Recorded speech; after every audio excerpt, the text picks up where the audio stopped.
Perchés en haut des arbres, tronçonneuses à la main, en haut des sentiers de l'ONF, de la Providence, l'élagage est en cours.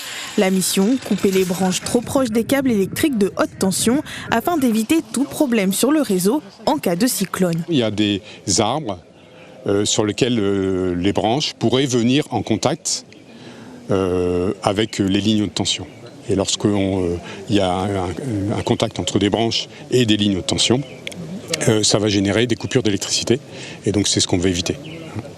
Alors on essaye d'anticiper parce que vous savez qu'il y a une croissance rapide de la végétation à La Réunion.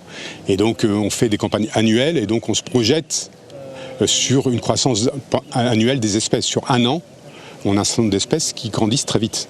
Et donc il faut évidemment anticiper pour éviter de se retrouver dans une situation où les branches viennent en contact avec les lignes électriques. Le travail est technique et les élagueurs sont spécialisés pour ce type d'intervention. Ils doivent respecter des règles de sécurité électrique, puisqu'ils travaillent à proximité de lignes électriques. Ils doivent respecter des règles de travaux en hauteur, pour éviter tout risque de chute.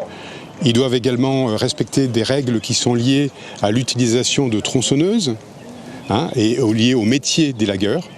Et puis, comme je disais tout à l'heure, ils doivent avoir une bonne connaissance de l'endroit où ils interviennent et des espèces sur lesquelles ils interviennent et de la protection de la biodiversité qui est générée par rapport à ça.